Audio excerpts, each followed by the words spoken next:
घटनेच्या निषेधार्थ आज धाराशिवमध्ये जनाक्रोश मोर्चा पार पडतोय।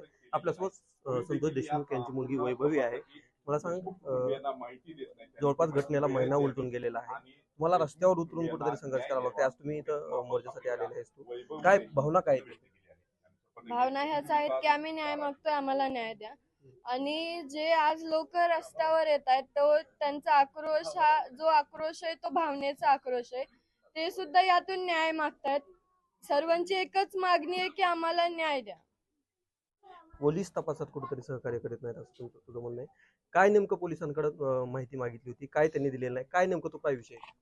म्हणजे मी तर स्वतः गेले नाहीये, पण कुटुंबीय किंवा गावकरी गेले असतील त्यांना विचारायला, तर त्यांनी म्हणजे विचारून सुद्धा सांगितलेलं नाहीये की तपास कसा चालू आहे व तो कोणत्या दिशेने चालू आहे। म्हणून पोलीस प्रशासनाला आणि सरकारला माझी एकच मागणी आहे की आम्हाला वेळोवेळी तपास कळवण्यात यावा।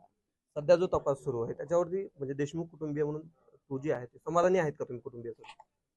समाधानी म्हणजे आता मी वारंवार सांगते की आम्हाला तीळ मात्र समाधान भेटणारे ज्यावेळेस माझ्या वडिलांना आणि त्यांच्या आधी जे असे घटना घडल्या असतील त्यांना न्याय मिळेल, त्यावेळेस आम्हाला कुठं तीळ मात्र समाधान भेटणार आहे। आणि पोलीस प्रशासन जर आम्हाला या केस बद्दल काही सांगतच नसतील तर म्हणजे समाधानी आम्ही तर आता नाहीतच म्हणण्यात काही हरकत नाहीये।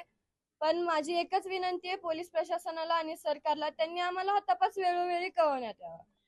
तू मुख्यमंत्र्यांची देखील भेट घेतली होती, काय चर्चा झाली होती? मुख्यमंत्र्यांनी काय आश्वासन दिलं होतं त्यावेळी?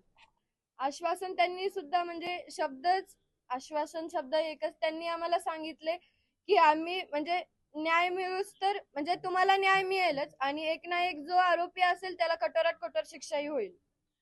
पूर्वी जो तपास सुरू होता, मुख्यमंत्र्यांच्या बैठकीनंतर काही तपासात गती आली, काही जाणवलं तसं काही? पोलीस अधिकारी वगैरे कोणी भेटायला आलं होतं त्यानंतर तुमच्या? भेटायला तर ते आलेच नाहीयेत, म्हणून तर आम्हाला प्रश्न पडतोय नेमकं या केस मध्ये चाललंय काय, पोलीस प्रशासन आम्हाला का सांगत नाहीये तपास कुठपर्यंत आलाय। म्हणून माझी एकच मागणी आहे की आम्हाला न्याय मिळाला पाहिजे आणि जे आरोपी आहेत त्यांना कठोरात कठोर शिक्षाही झालीच पाहिजे। आता गुन्हा दाखल झालेला आहे, अजून काही तपासामध्ये काही नवीन नाव येऊ शकतात, काही तुम्हाला वाटतं संशय आहे अजून कोणावर? संशय म्हणजे जे आरोपी असतील, माझ्या वडिलांची ज्यांनी क्रूरपणे हत्या केली त्यांना कठोरात कठोर शिक्षा ही झालीच पाहिजे। कारण की जे आज घडलंय ते नंतर पुढे भविष्यात घडलं नाही पाहिजे। आज जी वेळ आमच्या कुटुंबावर आहे ती कोणत्याही कुटुंबावर येऊ नये असं म्हणजे माझे वडील गेलेत, आज मला जे वाटतंय ते एका मुलीला वाटू नये, मला असंच वाटतं। कारण की हे दुःख खूप वेगळं आहे। आणि तुम्ही नावे म्हणतायत की जे पोलीस प्रशासन सीडीआर काढेल, ते पण सीडीआर नुसार जे कोणी असतील किंवा त्यांना आरोपींना मदत करणारे जे कोणी असतील त्यांच्यावर सुद्धा कठोरात कठोर शिक्षाही झालीच पाहिजे। राज्यभरात मोर्चे निघतात, आज धाराशिवमध्ये देखील मोर्चा निघतोय, काय नेमकं नागरिकांना काय आव्हान काय असणार आहे? आव्हान हेच आहे की जसे तुम्ही आजपर्यंत आमच्या सोबत आहात तसेच कायम तुम्ही आमच्या सोबत राहा। तुमच्या साथीमुळेच आज आम्ही या लढ्यामध्ये उतरू शकतोय आणि न्याय मागू शकतोय। आम्ही न्याय मागतोय, आम्हाला न्याय द्या एवढीच मागणी करतो। नक्कीच फक्त आम्हाला न्याय मिळाला पाहिजे हीच भावना जी आहे ती वैभवने व्यक्त केली।